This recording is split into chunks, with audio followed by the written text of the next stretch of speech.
नमस्कार, कृष्णा न्यूज में आपका स्वागत है। गड्ढे के अंदर बने अधबने असलाहों का जखीरा, अवैध असलाह बनाने की फैक्ट्री का भंडाफोड़। थाना कोतवाली उरई पुलिस एवं एसओजी सर्विलांस की संयुक्त टीम द्वारा अवैध असलाह बनाने की फैक्ट्री का भंडाफोड़ कर 2 अभियुक्तों की निशानदेही पर भारी मात्रा में निर्मित एवं अर्धनिर्मित अवैध असलाह व अवैध असलाह बनाने के उपकरण बरामद किए गए। समाचार विस्तार से।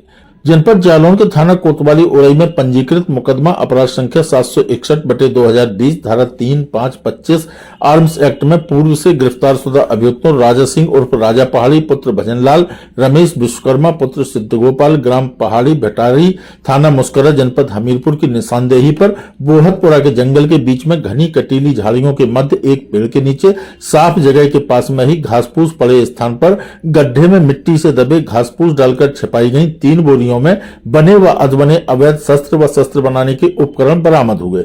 अभियुक्तों राजा सिंह उर्फ राजा पहाड़ी पुत्र भजनलाल व रमेश विश्वकर्मा पुत्र सिद्धगोपाल निवासी ग्राम पहाड़ी भेटारी, थाना मुस्करा, जनपद हमीरपुर को इस अपराध में भी दिनांक 9 फरवरी 2023 को लगभग अर्धरात्रि में गिरफ्तार कर थाना कोतवाली उरई में इनके विरुद्ध मुकदमा अपराध संख्या 60/2023 धारा 3-5-25 आयुध अधिनियम पंजीकृत कर आवश्यक विधिक कार्यवाही की जा रही है। गिरफ्तार अभियुक्तगण अवैध शस्त्र बनाने में शातिर अभ्यस्त अपराधी हैं। 2 वर्ष पहले जालौन पुलिस द्वारा अवैध शस्त्र फैक्ट्री के गिरोह का पर्दाफाश किया गया था।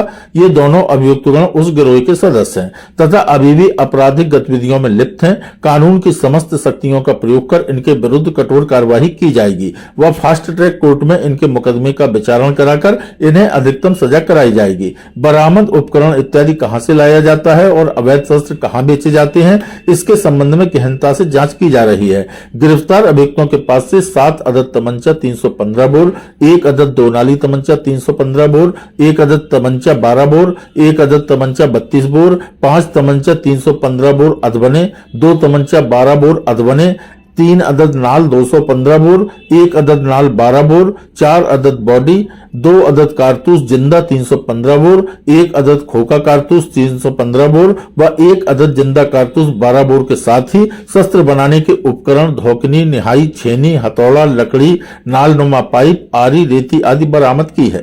कृष्णा न्यूज के लिए मनोज कुमार सेवहरे की रिपोर्ट। कितने लोग गिरफ्तार हुए हैं और क्या क्या बरामद हुई?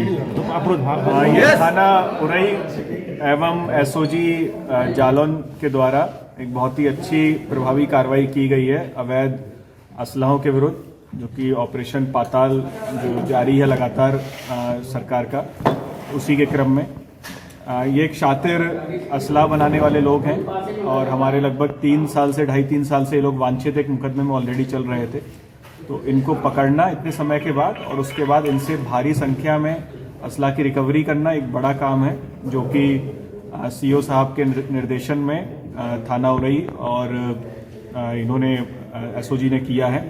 इनके पास से लगभग काफ़ी शस्त्र बरामद हुए हैं, जिसमें 315 बोर के तमंचे हैं, 2 नाली है, 1 तमंचा 12 बोर का भी, 1 तमंचा 32 बोर का है एवं 5 तमंचे इनके अधबने हैं और 2 तमंचे और अधबने हैं और काफ़ी भारी संख्या में इनके सामान जो बनाने का इस्तेमाल किया जाता है इन असलों को, वो भी मिला है। पूछताछ में उन्होंने काफ़ी चीज़ें बताई कि किस तरह से ये लोग बनाते थे और जंगल में एक स्थान पर अलग अलग स्थान बदल के ये लोग वहाँ पर रखते थे, इनका स्टोर हाउस था, वहीं पर ये बनाते थे और तमंचे की कीमत लगभग 5 से 6 हज़ार रुपये होती थी क्वालिटी के अनुसार, जो ये बेचते थे मार्केट में लोगों को। तो इनके विरुद्ध पूर्व में भी जो पहले फैक्ट्री पकड़ी गई थी उसमें हमारे वांछित थे, उस फैक्ट्री में कुछ लोग पकड़े गए थे, वो ऑलरेडी जेल में हैं। अब इनको पकड़ा गया है, राजा और रमेश, इन 2 लोग को पकड़ा गया है। इनके विरुद्ध हम लोग कठोर कार्रवाई करेंगे और भविष्य में गैंगस्टर लगाकर भी इनके ऊपर इनका आपराधिक इतिहास क्या है? इंस्पेक्टेड लोग भी हैं अभी और अभी इसमें कुछ और लोग हैं चेन में हमारे पास, जो कि हम लोग के पास उनकी जानकारी है, तो उनको भी हम तलाश रहे हैं। इसके अलावा काफ़ी लोगों को जिनको इन्होंने तमंचे असला सप्लाई किया है, वो लोग भी हमारे रडार पे हैं, बहुत ही जल्दी उनको ही पकड़ेंगे। इनका आपराधिक इतिहास क्या है? अंतरजनपदीय है या फिर अंतर्राज्यीय? अभी तक जो आपराधिक इतिहास हमको मिला है, हमारे यहाँ से ही ये ऑलरेडी वांछित थे। 2020 का मुकदमा था, तो उसमें ये वांछित थे, लगभग 2.5 साल पुराना मुकदमा है। उसमें भी एक फैक्ट्री पकड़ी गई थी, उसी में दोनों ही मुलजिम वांछित थे, सेम मुकदमा। सर, इन हथियारों का उपयोग क्या आगामी चुनाव में होना था? और यहाँ पर लोकल कोई सपोर्ट मिल रहा था, लोकल के लोग इन्वॉल्व थे? उसको हम लोगों ने कुछ लोग को चिन्हित किया है, तो बहुत ही जल्दी उनके विरुद्ध भी हम लोग कार्रवाई करेंगे। Okay sir, okay.